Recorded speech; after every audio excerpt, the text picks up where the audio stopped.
Assalamualaikum warahmatullahi wabarakatuh. Bismillahirrahmanirrahim. Alhamdulillahirabbil alamin.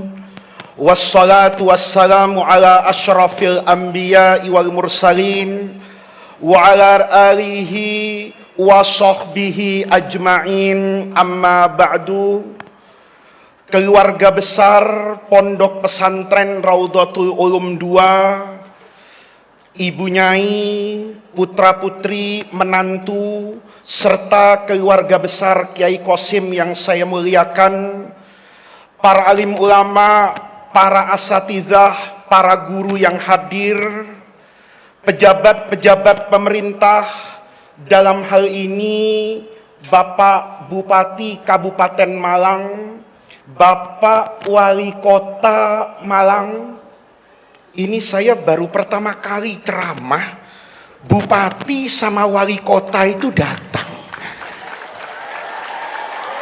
Saya enggak pernah, Pak. Enggak di Jawa, enggak di Sumatera, enggak di Kalimantan, itu punya porsi masing-masing. Kalau kabupaten, Pak Wali enggak datang. Kalau kota, Pak Bupati enggak datang.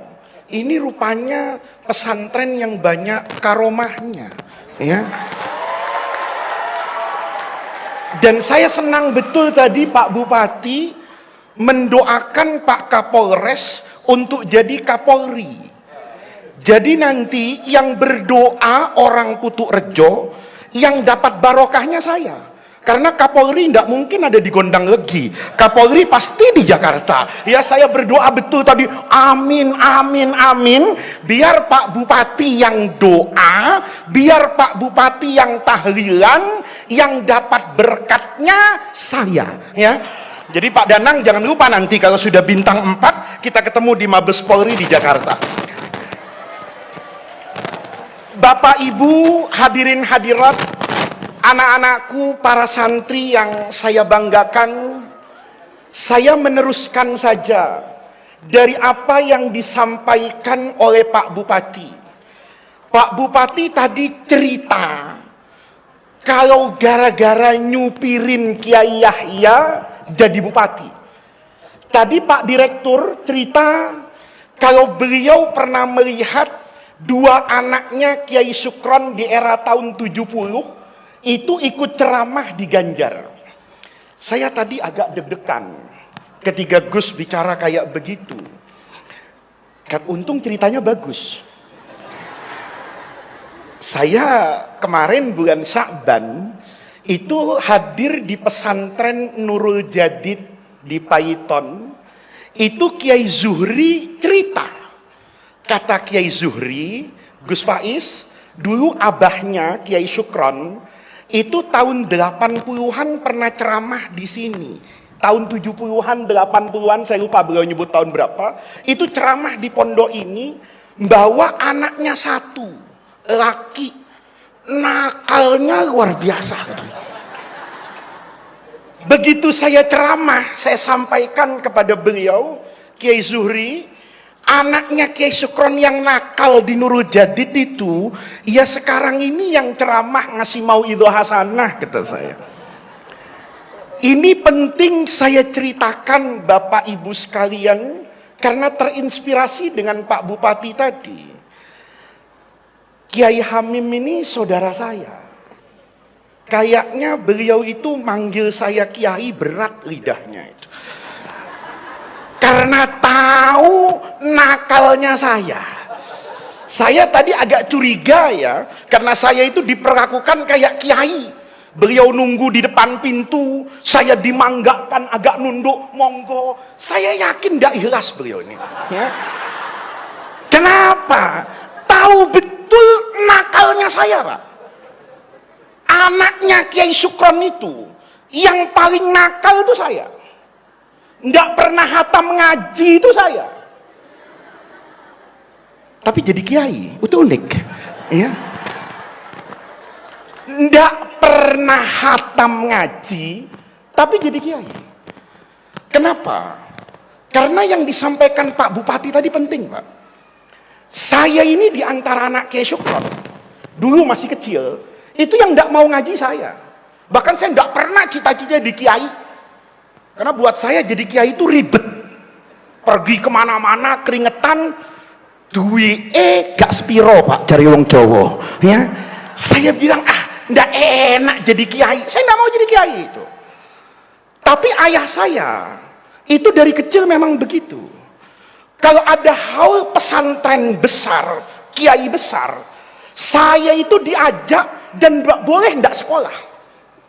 Kalau ada hataman setiap akhir Sya'ban, mulai dari pesantren Kerapia di Jogja, kemudian ke Pelosok, kemudian ke Lerboyo, sampai di ujung timur di Kiai As'ad itu, saya selalu diajak.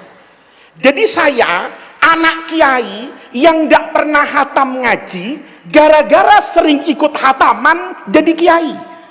Jadi kalau ada santri Raudhatul Ulum hatam ngaji tidak jadi kiai, itu namanya takdir. Jadi kalau Pak Bupati itu ngaji alfiyah di Indonesia dari 1 sampai 1000, hebat. Saya ini anak kiai yang lahir di Jakarta. Jadi ada bedanya dengan Gus Hamim.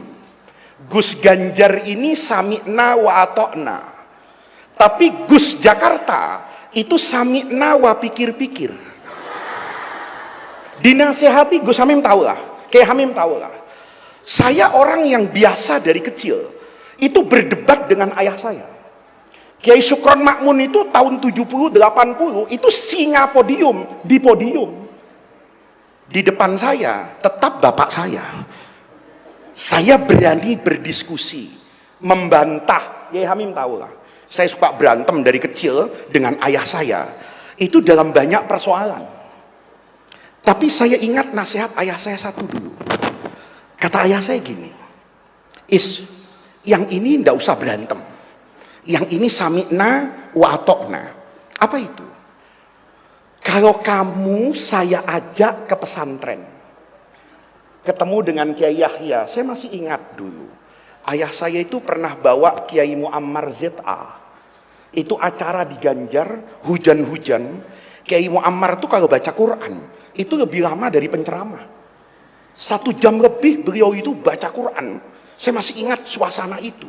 Itu hujan, orang tidak ada yang lari dari lapangan itu. Ayah saya dulu suka banget ngajak saya ke Kiai Mahrus, ngajak saya ke kiai-kiai. Sebelum berangkat, ayah saya itu didoktrin. Bahkan waktu kecil, saya itu diiming-imingi, dibujuk. Pokoknya nanti kalau nurut yang ini, besok kamu ke Blok M, minta apa saja saya kasih. Tapi yang ini jangan bantah. Apa? Kata ayah saya, besok kalau ketemu kiai, cium tangannya, tatap matanya. Kalau nanti kiai itu, saya tidak terlalu pinter bahasa Jawa, bahasa Madura juga sulit, karena saya ini orang yang tidak enak. Di Jakarta dianggap Madura, di Madura dianggap Jakarta. Jadi saya ini tidak jelas DNA-nya. Ya. Jadi kalau habaib itu kan masih enak, ada yang mengisbat, ada yang tidak mengisbat. Kalau saya itu tidak ada yang isbat. Di Madura dianggap orang Jakarta, di Jakarta dianggap kiai naturalisasi. Ya, jadi bukan cuma PSSI aja yang menaturalisasi, bahkan saya dinaturalisasi. Kata ayah saya, cium tangannya, lihat matanya. Nanti kata Kiai ayah saya masih ingat betul, kalau Kiai Zainal itu di Kerapia, Kiai Zainal Munawir, tahu-tahu minta kamu mangap, bahasa Jawanya diidoni, diudahin. Kata bapak saya, mangap. Itu buat Gus Jakarta berat, Pak. Ludah orang masuk ke mulut. Itu kalau zaman COVID, saya disuap sama Pak Wali Kota itu. Kenapa? Dropletnya parah betul itu, masuk ke dalam itu. Tapi aneh, Pak. Saya yang suka membantah bapak saya. Untuk yang ini, enggak bantah saya.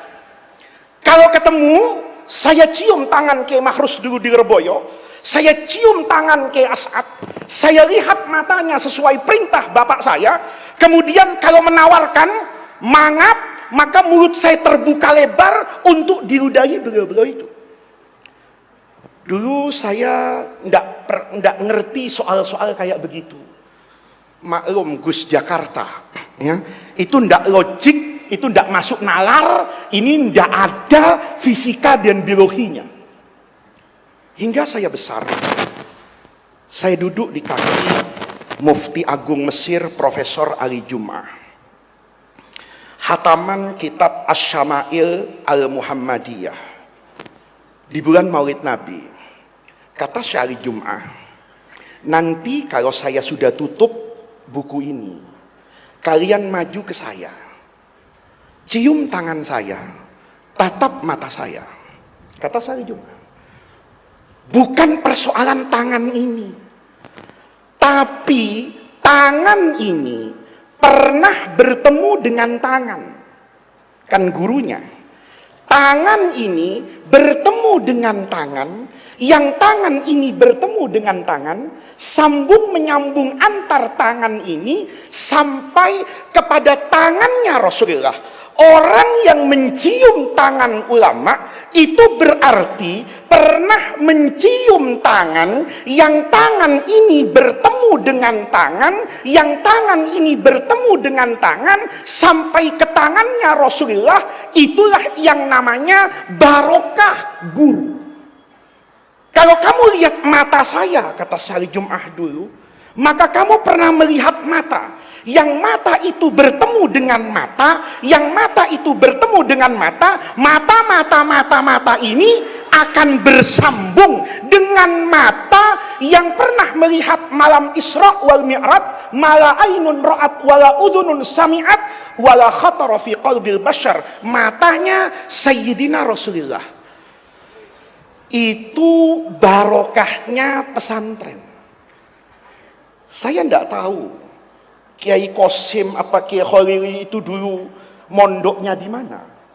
Tapi saya pasti tahu bahwa ilmu beliau itu pasti nyambung sampai Rasulullah.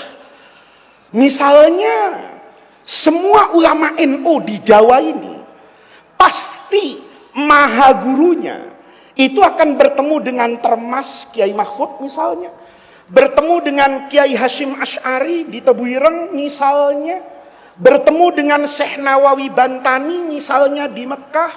Nanti mau lewat jalur siapa saja, apa lewat jalurnya Syekh Ahmad Zaini Dahlan atau keturunan I'anatul Talibin itu Syekh Syato Bakri Ad-Dimyati Al-Masri, pasti akan bertemu dengan pengarang Hasyiatul Bajuri itu Syekhul Islam Ibrahim Al-Bajuri. Ibrahim Al-Bajuri itu berguru dengan satu orang Syekhul Azhar pada masanya, itu adalah Abdullah bin Hijazi Asy-Syarqawi, bertemu dengan Muhammad Al-Halifi, berguru kepada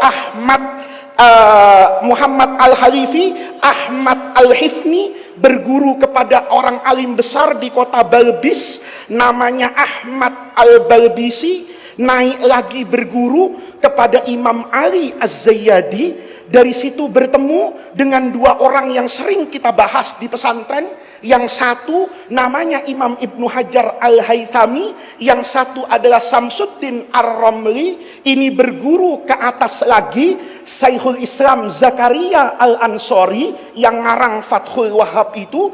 Kemudian naik ke atas, ini sering kita baca tafsir Jalalain Imam Jalaluddin Al-Mahalli dengan Ibnu Hajar Al-Asqalani. Ini berguru kepada orang alim yang mentahrid hadisnya Ihya itu Ahmad bin Abdurrahim Al-Iraqi. Dari bapaknya, ini kalau saya baca terus sanadnya nih Ki Hamim, itu nyambung sampai Imam Attar kepada Imam Nawawi yang di Damaskus, naik ke atas kepada Ibnu Shalah, naik ke atas pengarang kitab Muhadzab, naik ke atas sampai ketemu Imam Muzani, bersambung kepada Imam Syafi'i. Imam Syafi'i ngaji sama Imam Malik, Imam Malik ngaji sama Nafi', Nafi' ngaji sama Ibnu Umar, Ibnu Umar punya dua jalur, ngaji sama ayahnya Umar bin Khattab atau langsung kepada Rasulullah Sallallahu Alaihi Wasallam. Maka itu istimewanya pesantren.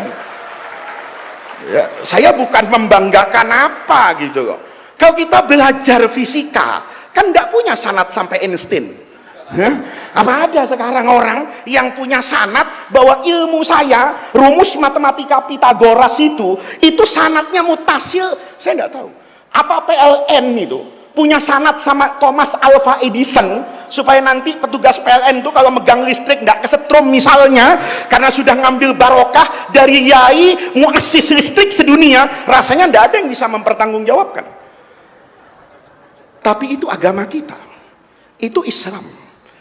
Dia bukan menurut saya, dia bukan kata saya, tapi kata guru saya. Gurunya bersambung ke atas gurunya, ini nyambung sampai atas. Itu yang kadang-kadang dunia pesantren itu tidak bisa dimengerti oleh orang. Saya punya kawan Pak Wali Kota ya, di pesantren itu tidak pernah ngaji, masak aja di rumah kiai. Kalau ndak masak, mijeti, gendong gus ning kecil, mandiin, itu dalam jangka waktu yang lama. Pulang ke Kalimantan jadi al-mukarram.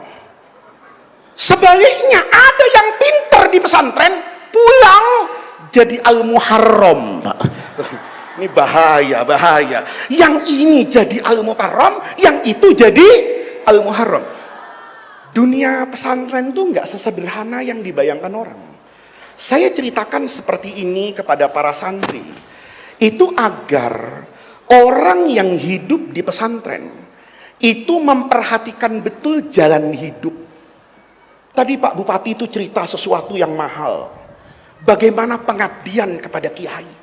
Ikut tahajud, saya tidak tahu Kiai Yahyanya tahajud, Pak Bupati ikut tahajud apa ngerokok Pak Bupati, saya tidak tahu ya, karena tadi Pak Bupati tidak cerita itu. Pak Bupati cerita di antara karomahnya Kiai Yahya istiqomah tahajud ya. Nah, ini barokah Pak. Pak Bupati ikut tahajud, itu mungkin mudah-mudahan jadi gubernur Jawa Timur gitu. Tidak ikut tahajud itu sudah bupati Pak. Kenapa? Karena jalan hidup ini penting Pak. Jalan hidup orang itu kadang-kadang lebih penting dari orangnya. Orangnya bisa anak tukang sampah, tapi ketika jalan hidupnya benar, jadi orang dia. Bapak dan tadi disebut-sebut Gen Z. Lihat podcastnya Ibu Rini, Menlu Indonesia, mungkin satu-satunya Menlu ya, yang menjabat 2 periode berturut-turut, kecuali Pak Ali Alatas di zaman Pak Harto. Itu hanya Bu Retno. Bu Retno itu jadi Menlu. Itu dulu waktu kuliah di Jogja, tanya Pak Mahfud MD. Itu suka kalau ada acara, itu lauk di acara, itu dibungkus pakai tisu Pak. Karena beliau bukan orang kaya, beliau orang yang tidak mampu. Tiba-tiba bisa menjadi diplomat perempuan yang punya kelas dunia, dihargai oleh banyak orang, itu tanpa orang bertanya, ini anaknya siapa, dari keluarga mana, tetapi begitu jalannya benar, belajar yang benar, sukses, maka dia jadi orang. Ini penting.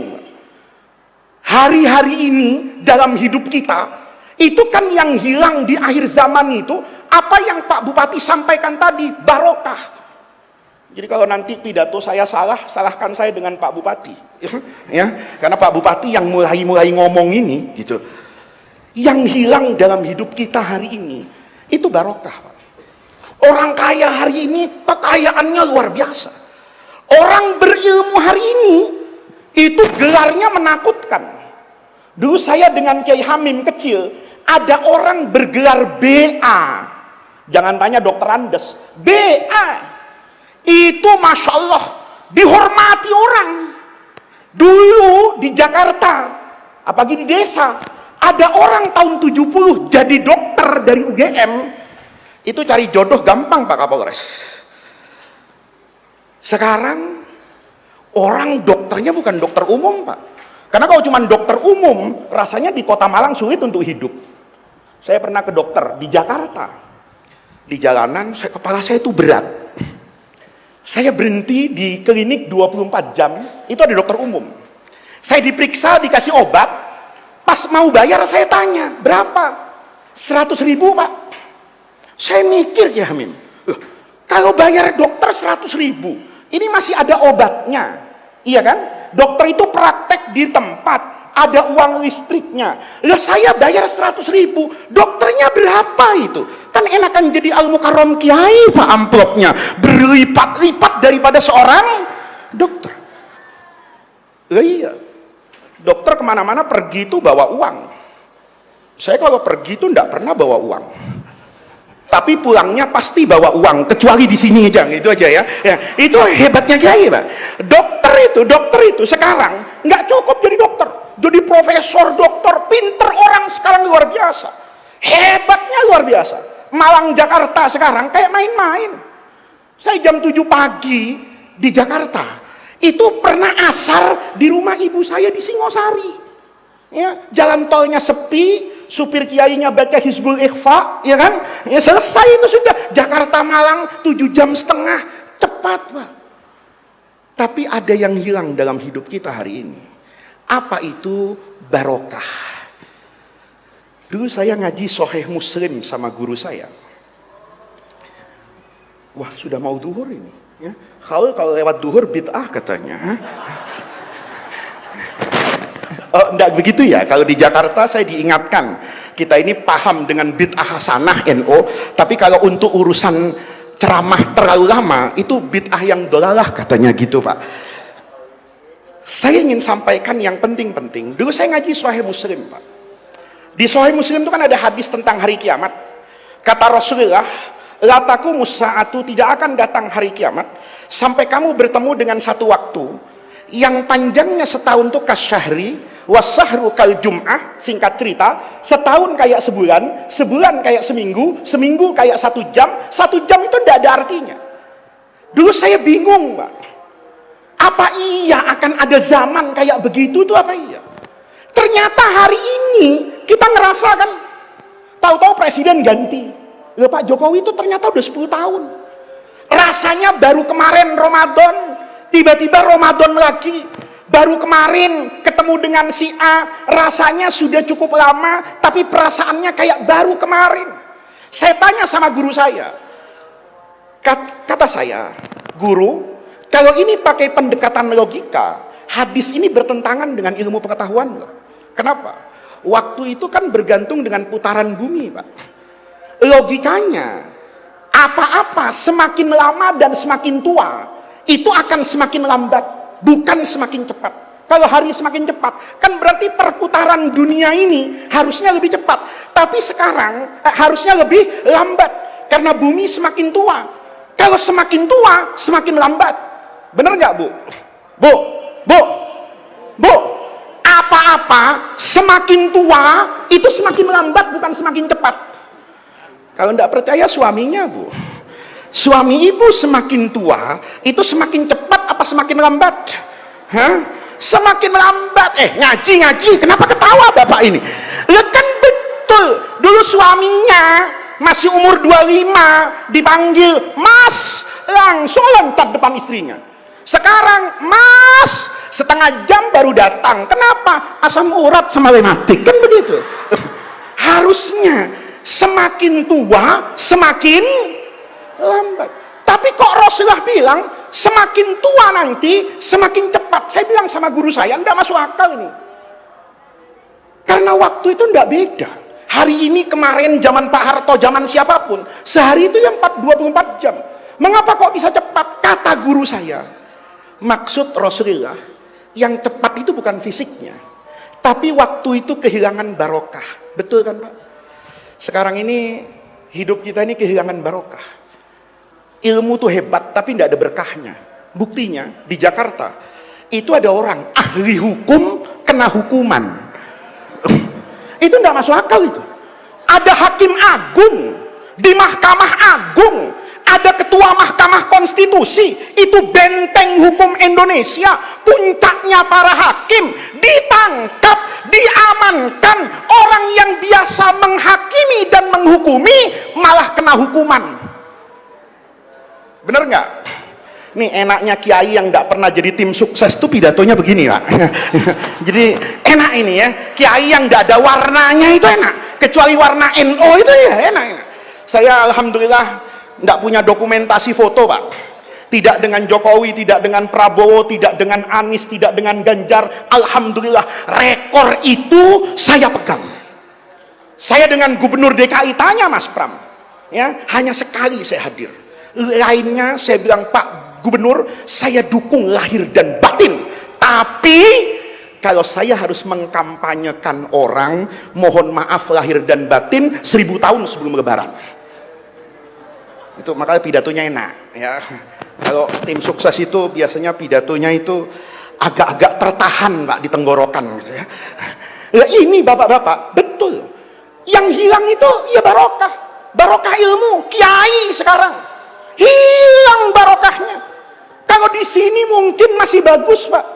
Kalau di Jakarta walaupun majelis zikir itu ada EO-nya, ngundang kiai mau zikir. Kalau kita zikir itu tarekat ya, mursyidnya jelas. Kalau di kota besar itu banyak mursyid baru, Pak.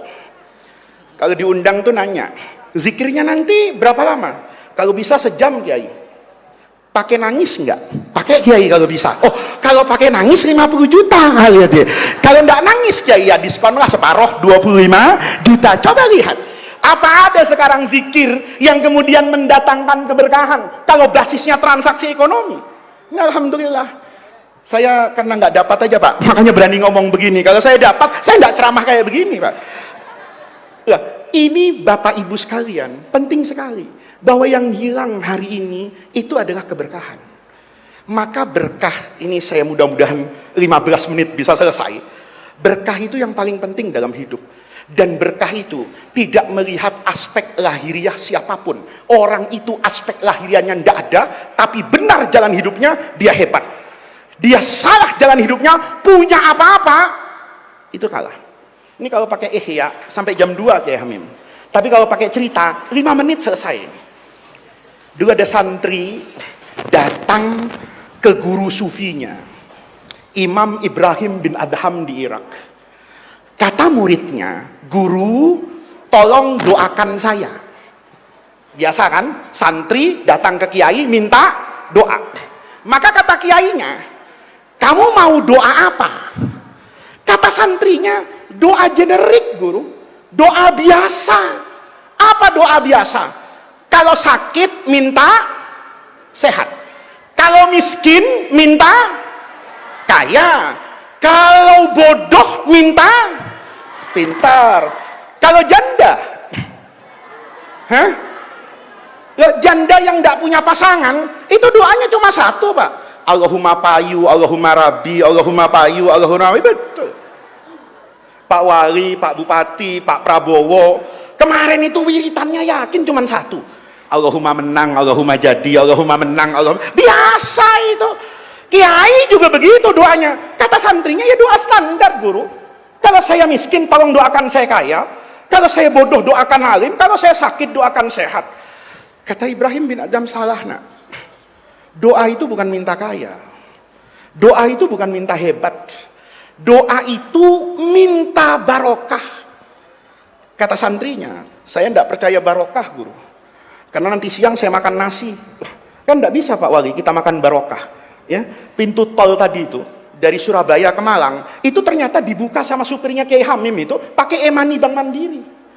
Saya pikir tadi pakai sholawat Fatih ya. Mungkin Allahumma sholli ala sayyidina Muhammadin al-Fatih, terus gerbang tol kebuka gitu. Enggak, yang bisa buka gerbang tol itu ya e-money-nya Bank Mandiri. Kata muridnya kayak gini, guru saya tidak butuh berkah, saya butuh kaya, saya butuh pangkat, saya butuh jabatan, saya butuh ilmu. Kata gurunya, jangan nak, hidup itu yang paling penting barakah. Kata muridnya, apa buktinya guru? Nih, nggak pakai ngajinya, nggak pakai kitab ini. Kata Ibrahim bin Adham, nak, kalau kamu mau tahu dahsyatnya barokah, lihat dua makhluk ciptaan Allah. Kamu lihat ini dengan baik dan benar, maka kamu nanti hidupmu akan penuh dengan kebaikan. Kata santrinya, apa yang harus saya lihat guru? Kata gurunya, lihat dua makhluk ciptaan Allah. Satunya kambing, satunya anjing. Ini enak, karena di Ganjar ada anjing banyak, kambing juga banyak. Kata muridnya, apa yang harus saya lihat guru? Kata gurunya, coba kamu perhatikan yang pertama. Kalau anjing perempuan dengan kambing perempuan hamil punya anak, waktu melahirkan, banyakan anaknya anjing apa anaknya kambing? Anaknya anjing apa anaknya kambing? Anaknya anjing. Kambing itu anaknya paling banyak 2, kadang-kadang 1. Tapi anjing kalau punya anak itu bisa 5, bisa 6 ekor. Ingat, waktu lahir jumlahnya banyakan anjing. Kata Ibrahim bin Adham, yang kedua coba kamu lihat nak. Setelah lahir, hidup besar, kalau seandainya anjing dengan kambing, itu ada dukcapilnya. Wajib punya nomor induk kependudukan hewan. Ya. Semua anjing, semua kambing wajib punya KTP. Bahasa kerennya, ternyata populasinya, jumlahnya, itu lebih banyak kambing daripada anjing. Padahal waktu lahir lebih banyak anjing. Tapi setelah besar, aneh, yang lahirnya banyak jadi sedikit, yang lahirnya sedikit jadi banyak. Kata gurunya, bukankah itu berkah nak? Iya ya guru. Kata gurunya bukan cuma itu. Yang terakhir coba kamu perhatikan. Unik, anjing itu lahirnya banyak, tidak mati-mati karena tidak dimakan. Kambing itu lahirnya banyak, tiap hari mati. Ayo coba lihat di Malang ini. Setiap hari yang mati banyakan anjing apa kambing? Kambing. Buktinya pesantren Raudhatul Ulum ini bikin haul. Yang mati kambing, bukan anjing. Buktinya apa? Saya masuk ke rumah Kiai Hamim tadi sama Pak Wali Kota dan Pak Bupati. Kita disediakan nasi mandi kambing. Saya belum pernah datang haul atau maulid, panitia bilang, Gus, kali ini masakannya sangat istimewa, kami bikin nasi mandi anjing dada. Semuanya kambing. Coba lihat ini. Hari raya Idul Adha, begitu masuk awal Dzulhijjah, itu kambing galau. Anjing tenang. Ada ibu-ibu nih hamil di Malang, apalagi hamilnya besar. Kata anjing, Masya Allah, ini ibu perutnya besar sekali nih. Ini kalau di dalam perutnya ada bayi laki-laki 2 lahiran, saya mati berempat, kata kambing. Bener enggak? Karena perempuan kalau hamil melahirkan anak, ada sunnah namanya akekah. Kalau bayinya laki, sunnahnya motong kambing 2. Kalau bayinya kembar 2, berarti motong kambing 4. Itu ada ibu-ibu hamil jalan-jalan, itu kambing kena mental, kata Gen Z itu. Kenapa? Masya Allah, ini lahir mati saya. Coba ada tukang sate dari Gondang Legi sampai Malang, tanya nanti sore, Pak, ini sate anjing apa sate kambing? Pasti jawabannya kambing. Berarti yang mati tiap hari kambing. Lahirnya sedikit, dagingnya dimakan orang sedunia, mati mungkin tiap jam, tapi jumlahnya banyak. Sementara anjing itu lahirnya banyak, dagingnya tidak dikonsumsi oleh mayoritas orang di dunia. Anehnya jumlah populasinya itu tidak pernah, kata dokter hewan, melebihi dari 1/4-nya kambing. Dengar kayak gitu, Ibrahim bin Adham bilang, bener guru, ternyata berkah itu ada. Buktinya yang namanya kambing itu dapat berkah, lahirnya sedikit, mati tiap hari, tapi banyak. Maka pertanyaannya, kata muridnya, apa rahasianya guru? Kenapa kambing yang dapat barokah bukan anjing? Kata gurunya, sebelum sampai ke sana nak, kamu dengarkan apa yang akan saya katakan. Kambing itu dapat barokah, anjing itu kehilangan barokah. Padahal kalau dilihat dari aspek lahiriah kemanusiaan, itu yang namanya kambing mesti kalah sama anjing. Kata muridnya, apa maksud guru? Begini nak, kata gurunya. Coba kamu pikirkan, manusia itu dalam hidup dihormati itu karena apanya? Manusia itu kita hormati orang itu karena apanya? Kata Ibrahim bin Adham, yang pertama biasanya karena nasabnya. Ya, ini kan lagi ribut nasab ini Pak, ya kan?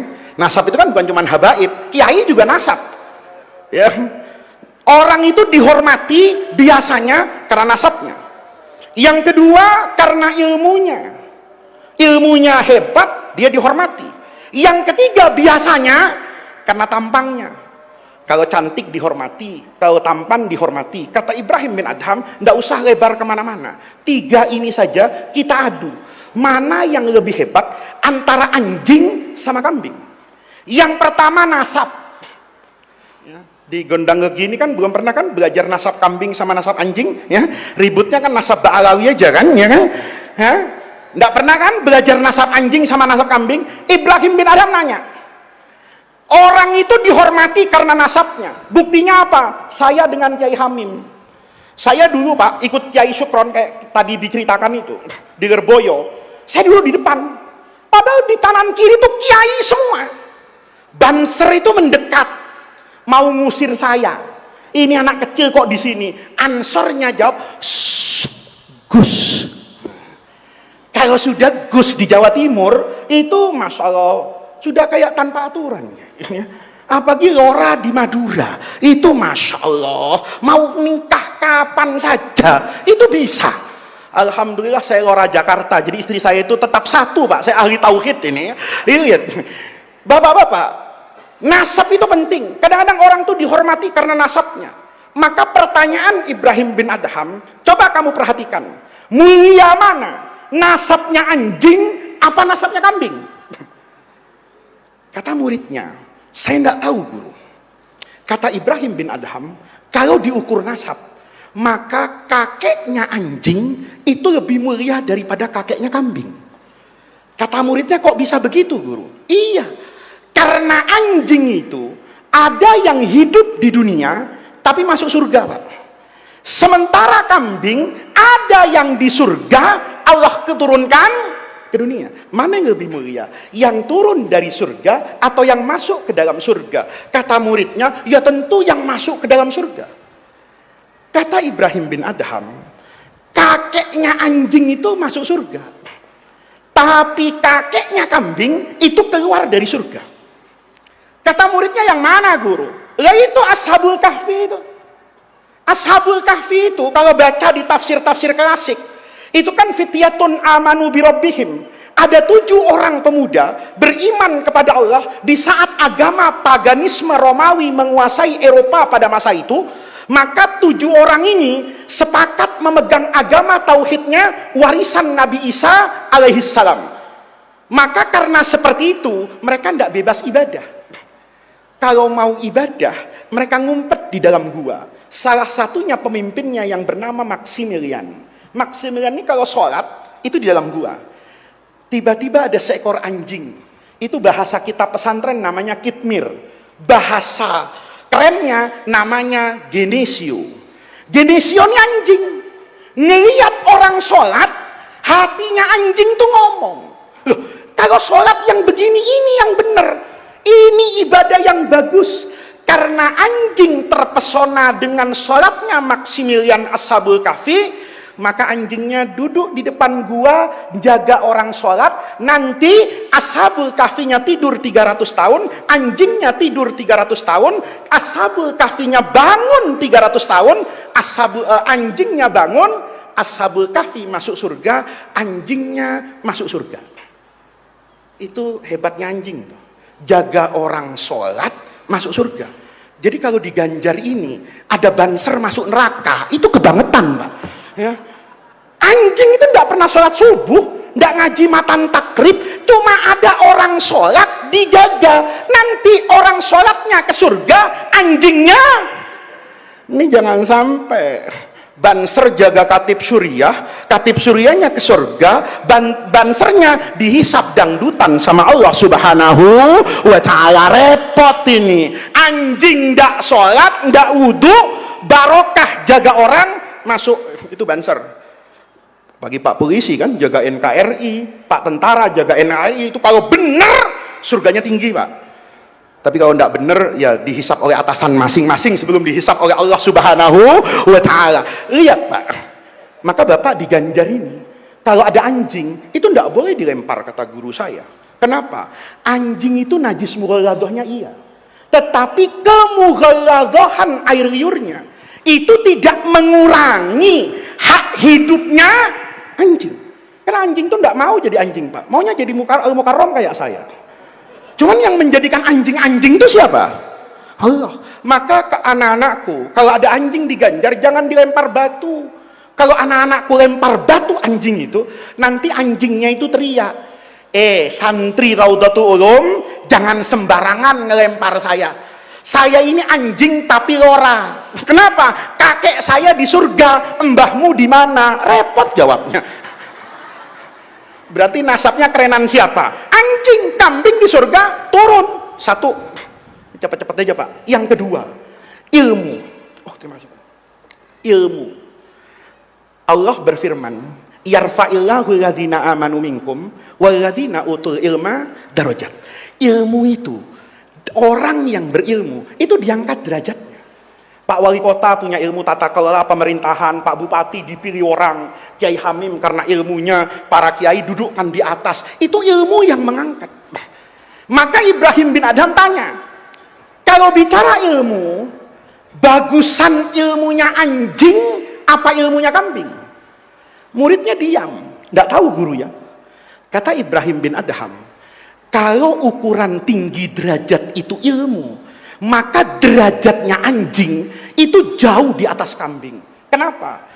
Ilmunya anjing bermanfaat untuk saya sebagai seorang muslim. Apa manfaatnya? Ilmunya anjing itu bisa menentukan halal dan haram makanan yang saya mau makan. Itu yang menentukan halal haramnya itu bukan LBM-nya NU, itu bukan MUI Kabupaten Malang. Yang menentukan ilmunya anjing. Kata muridnya, ilmu apa guru? Coba baca surah Al-Ma'idah itu.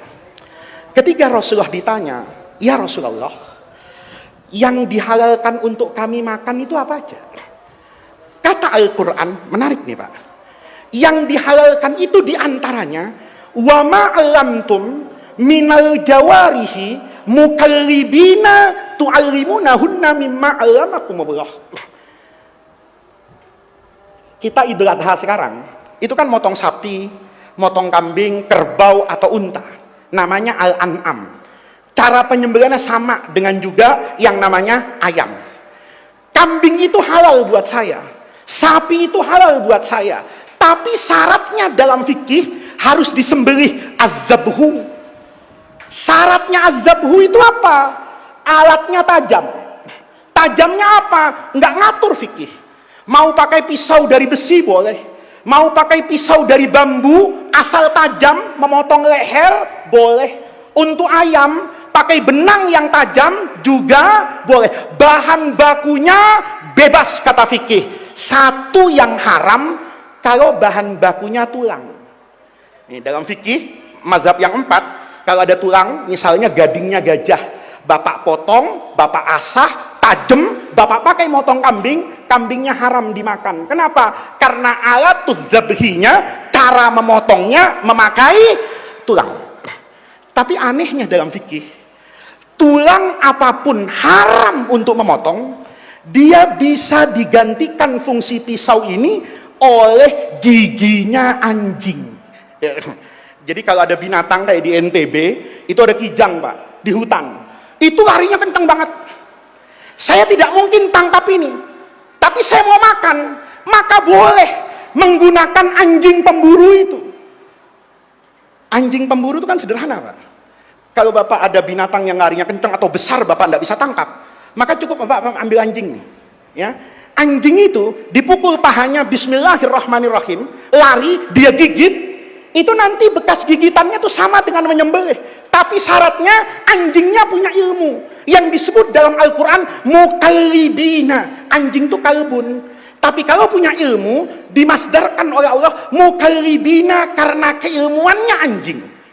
Saya waktu baca ayat ini di Jakarta, kebetulan Pak Wali Kota di Cilandak itu, daerah elit itu, saya pernah lihat ada Alphard lewat, anjing turun, ada Innova lewat, anjing turun.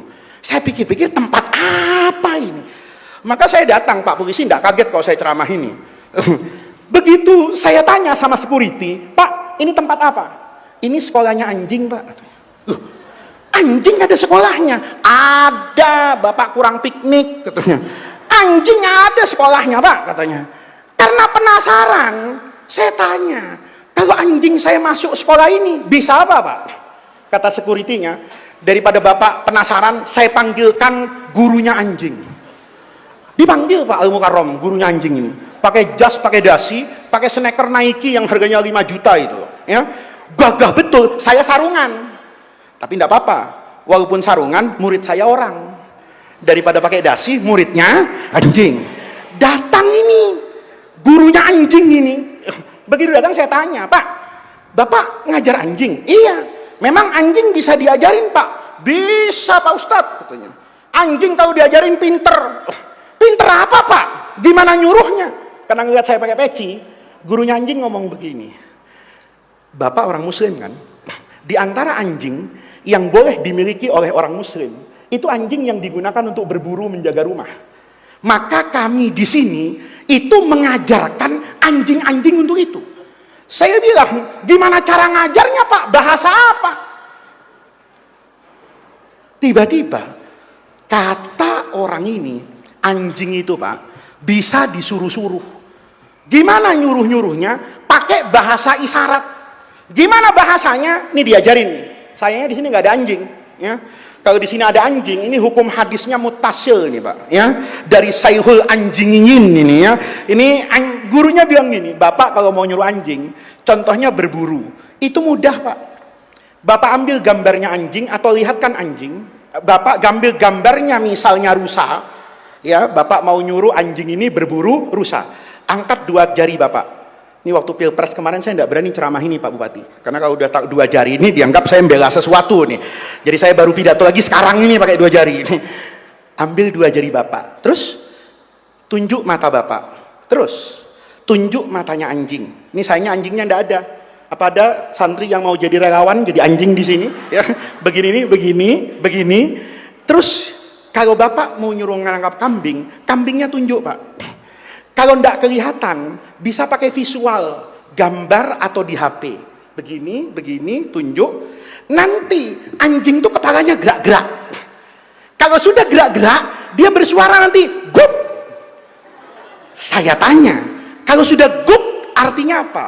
Gup itu, Pak, bahasa Arabnya afahimtu, ya? Bahasa Indonesianya paham. Oh, jadi kalau anjing itu sudah gup, dalam fikih, tinggal saya pegang paha belakangnya, saya baca bismillahirrahmanirrahim, anjingnya lari. Begitu lari, kambingnya diterkam, Pak, sampai mati.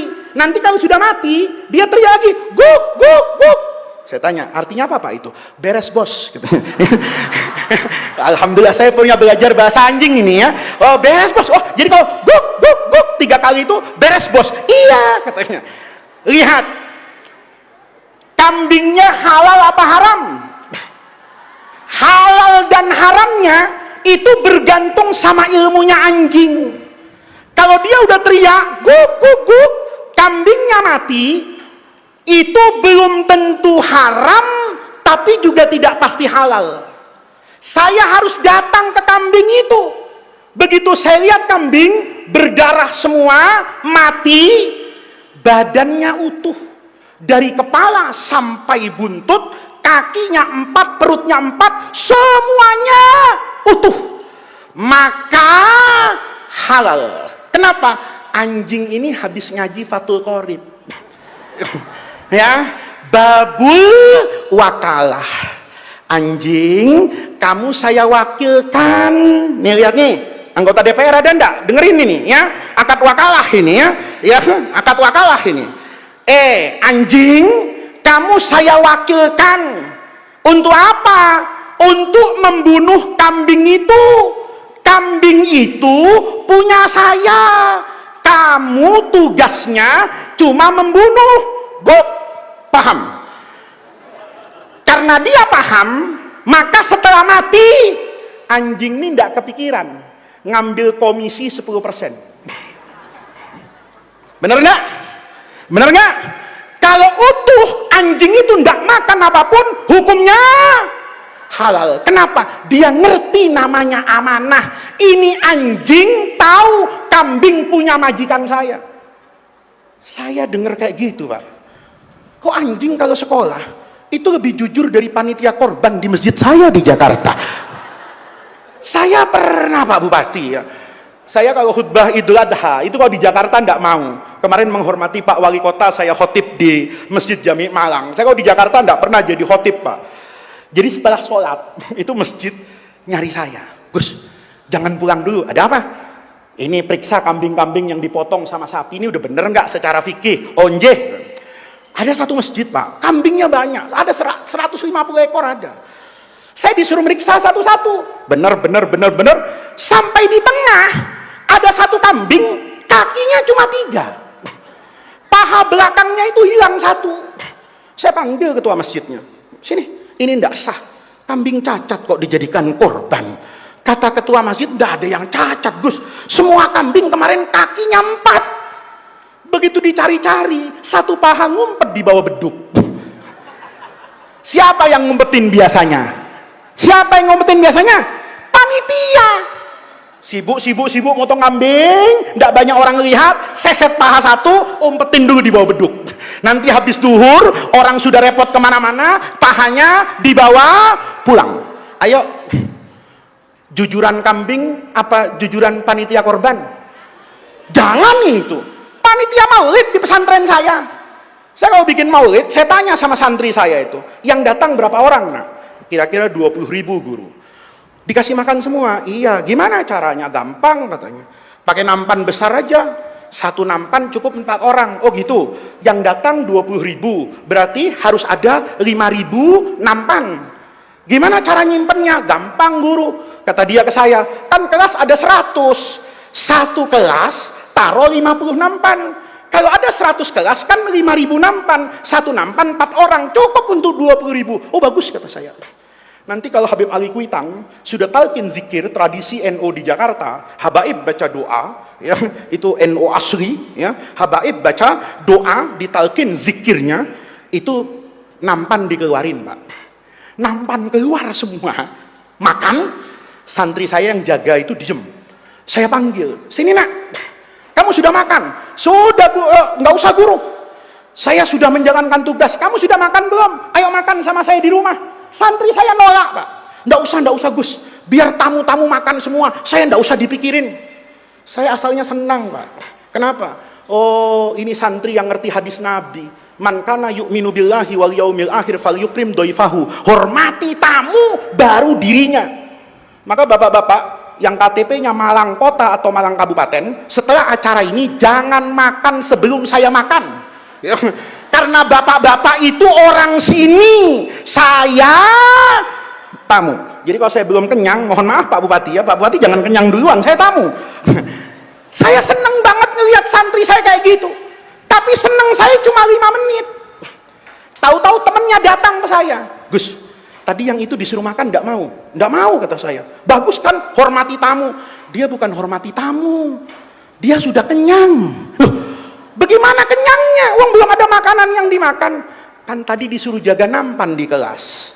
Nampannya ada 50. Dia jaga bawa sendok. Nih, lihat nih, jaganya bawa sendok. 1 nampan yang cukup untuk 4 orang, diambil 1 sendok, kan tidak kelihatan berkurang. Wong itu 1 nampan untuk 4 orang, diambil 1 sendok. Tapi masalahnya di kelas itu ada 50 nampan. Kalau diambil 1 sendok berarti 50 sendok. 50 sendok kalau ditaruh di piring ya 3 piring. Ayo, jujuran mana? Anjing apa panitia maulid? Maka saya usul sama pemerintah, kalau masih ada pejabat negara yang nggak tahu kalau APBN itu untuk rakyat, sebaiknya sekolah di sekolahnya anjing, karena anjing sekolah tahu mana punya dia, mana punya orang. Ini yang tepuk tangan biasanya yang tidak dapat bansos. Paham saya Pak Wali Kota, ini mereka yang tepuk tangan ini yang tidak kebagian, ya kan? Enggak, pidato saya bener enggak? Pidato saya bener enggak? Anjing sekolah tahu kambing itu punya Faiz. Saya tidak akan melakukan apapun sebelum yang punya mengizinkan. Ilmunya anjing dipakai, halal itu makanan. Tapi ilmunya kambing tidak ada manfaatnya. Kalau suami ibu mengamalkan ilmunya kambing, apa kambing bandot, rumah tangga hancur, Bu. Ilmunya kambing itu asal lihat perempuan eksekusi. Mau saudaranya kek, mau siapa, asal ada perempuan, mau perawan kek, janda, ibunya sendiri, selama perempuan sikat, itu ilmunya kambing. 3, yang terakhir, ini sudah zuhur. Ini nasabnya cakepan anjing, ilmunya cakepan anjing. Yang terakhir, tampangnya. Bu, gantengan mana? Anjing sama kambing? Hah? Ini nggak usah dijawab. Saya punya pengalaman, Pak. Saya punya anak, Pak Wali Kota, itu seneng sama binatang. Semua binatang dia seneng, termasuk anjing. Tapi mau beli takut karena bapaknya kiai, gitu loh. Tapi kalau ngeliat anjing, apalagi malamut sama husky atau anjingnya Pak Polisi yang K19 itu anak saya gemes banget, kepengen megang. Saya masih ingat, Pak, kejadian ini mungkin 2009-2010 lah. Anak saya juga masih kecil waktu itu, 15 tahun yang lalu. Hari Ahad pagi, dulu rumah saya itu bertetangga dengan rumah Wakil Presiden Sudarmono, sampingnya ini rumah Duta Besar Italia, di depan ini banyak staf kedutaan Amerika. Jadi kalau Ahad pagi, itu banyak orang bule olahraga bawa anjing. Saya pulang pengajian, itu ditahan sama anak saya.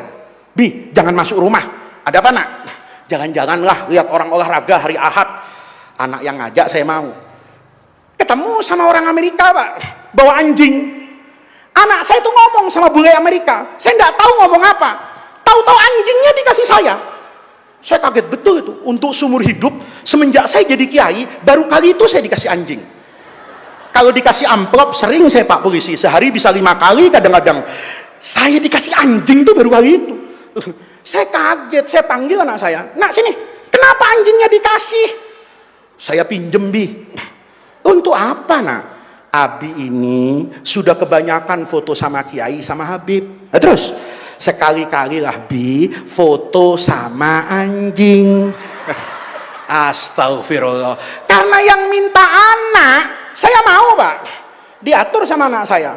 Kameranya dikasih orang bule itu, anjing tengah, saya kanan, anak saya di kiri. Cekrek, foto selesai, tidak ada masalah. Hari Senin, anak saya kan sekolah. Handphonenya kan tidak boleh dibawa ke sekolahan. Saya ambil, saya mau tahu foto anjing kemarin kemana ya. Ternyata diupload ke Facebook. Untung waktu itu belum ada Instagram dan TikTok. Cuma ada 1, ada 2, WhatsApp belum ada. Masih BlackBerry Messenger yang terkunci itu. Yang kedua Facebook aja. Diupload ke Facebook jam 9 pagi itu. Anak saya followersnya banyak. Anak saya perempuan namanya Alifa. Saya penasaran, jam 9 pagi, ini yang komen udah ratusan. Maka saya buka, apa sih komentar orang pertama? Yang komen pertama tuh ngomong gini, Alifa, yang di tengah siapa namanya? Ganteng amat. Siapa? Anjing. Yang kedua nanya lagi, Alifa, itu gagah banget deh, suami impian yang di tengah. Yang di tengah itu siapa? Anjing. Saya buka sampai 50, itu semuanya nanya yang di tengah. Nggak ada satupun dari followers anak saya yang nanya, Alifa, bapak-bapak di kanan itu sopo? Nggak ada yang nanya. Padahal mohon maaf Kiai, 15 tahun yang lalu muka saya itu muka Ustadz market friendly. Kalau disurvei, saya termasuk penceramah yang lumayan ganteng, Pak. Ya kan? 15 tahun yang lalu nggak ada keriput, nggak ada uban, ya kan? Badan juga nggak begini-begini amat. 15 tahun, ya, itu saya 15 tahun yang lalu, itu muka saya masih market friendly loh, masih laku. Kalau 15 tahun yang lalu, kayaknya saya masih sanggup bersaung dengan Pak Prabowo, Pak Anies, Pak Ganjar, kayaknya gantengan saya, Pak. Ya. Tapi hari itu nggak seorang pun yang mau nanya siapa saya. Semenjak itu saya di Jakarta nggak pede untuk nyalon jadi DPRD atau jadi apa. Kenapa? Karena pagi itu jam 9, yang komentar lebih dari 100, 50-nya itu nanya anjing. Itu kalau pakai logika KPU, menang 1 putaran, Pak. Itu kenapa? Lah karena sudah 50+1, berarti saya yang ganteng kalah sama. Oh, paham kan? Hebat siapa? Hebat anjing. Betul Pak Polisi. Ya. Saya punya teman polisi itu gagah betul, Pak. Kalau sudah bawa anjing itu nakutin, Pak. Saya pikir-pikir, yang gagah ini teman saya apa anjingnya? Ternyata anjing itu kalau gagah, ganteng itu luar biasa, Pak. Maka, ini yang terakhir, Romo Kiai Miftahul Ahyar sudah datang, 2 menit saya selesai. Pelajarannya hari ini. Bu, pidatonya intinya ini. Ya, jangan sampai nanti Bapak Ibu pulang, ini ceramah, ngaji apa kok sampai jam 12? Anjing, gua repot itu ya. Nah ini Kiai Miftahul Ahyar biar masuk dulu, nanti saya tutup, selesai.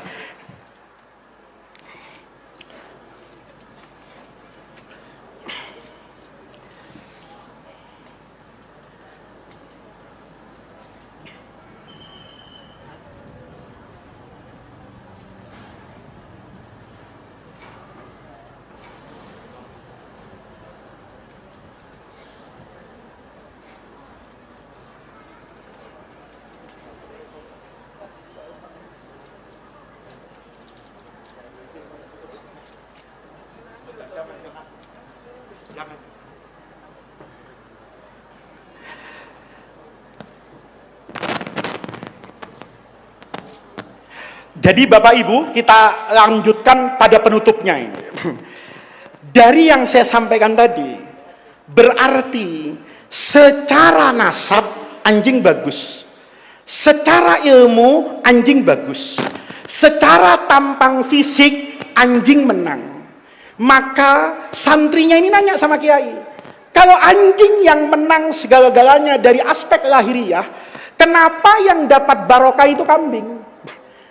Ibrahim bin Adham jawab, anjing itu kalah segala-galanya, kambing itu kalah segala-galanya, anjing itu menang segala-galanya. Tapi kenapa yang dapat barokah kambing? Kata Ibrahim bin Adham sufi besar ini, karena kambing jalannya benar, sementara anjing jalannya salah. Kata muridnya, apa bedanya guru? Rasanya binatang jalannya sama. Kata gurunya, beda nak. Kambing itu sebandot-bandotnya bandot. Ya. Senakal-nakalnya kambing, itu kalau maghrib pulang. Ini sebelum ceramah ini saya sudah tanya sama pakarnya kambing. Di Tangerang itu saya punya teman juragan kambing. Saya tanya, bener kambingmu kalau maghrib itu pulang? Betul, paling malam Isya. Saya tanya, kalau di tengah jalan ketemu kambing perempuan cantik, dieksekusi enggak? Enggak katanya. Kalau sudah maghrib, paling diingat saja kandangnya di mana, besok pagi baru didatangi. Tapi kalau sudah maghrib, semua kambing pulang. Saya tanya, ngapain? Tidur. Jadi kambing itu Pak, maghrib pulang, Isya pulang, masuk kandang, tidur. Nanti menjelang subuh, wabil ashari hum yastaghfirun, waktu yang paling baik untuk bermunajat karena Allah bagi-bagi barokah, itu kambing bangun. Kata Imam Ibrahim bin Adham, karena kambing bangun di waktu yang penuh dengan keberkahan, fatudriku hal barokatu, maka dia dapat barokah. Sebaliknya anjing. Anjing itu kalau malam tidak tidur-tidur. Di daerah tempat saya tinggal di Jakarta itu anjing banyak. Kalau malam aneh anjing itu. Jam 1 malam, jam 2 malam, itu anjing gak ada yang tidur, Pak. Ada yang muter-muter di kampung, ada yang ngibas-ngibaskan ekornya, ada yang berantem-berantem, ada yang ngaduk kopi, ada yang banting kartu, ada yang teriak-teriak. Nggak tidur-tidur ini kalau malam nih. Anehnya, anjing yang nggak tidur kalau malam, itu menjelang subuh tidur, Pak. Kalau saya mau keluar ke masjid, mau subuh, itu anjing yang sehat jam 1 malam, jam 4 itu tidur. Kata Imam Ibrahim bin Adham, anjing itu salah jalan. Kalau malam tidak tidur-tidur, begitu datang waktu penuh barokah, anjingnya tidur, maka anjing ini kehilangan barokah. Bu, yang terakhir ya Bu, tolong nanti malam suaminya diperhatikan. Kalau suami ibu nanti malam itu ndak tidur-tidur. Ada saja yang dikerjakan sama suaminya kalau malam. Tapi kalau subuh tidur, dibangunin, nggak bangun. Nanti kalau suaminya masih pulas adzan subuh, kalau tidurnya terlentang, tolong dibalik, Bu. Periksa pantatnya. Jangan-jangan ada buntutnya. Karena yang malam tidak tidur, kalau pagi tidur, namanya ibu malam tidur dengan orang yang tidak tidur-tidur tapi mau subuh tidur, berarti semalaman ibu kelonan sama siapa?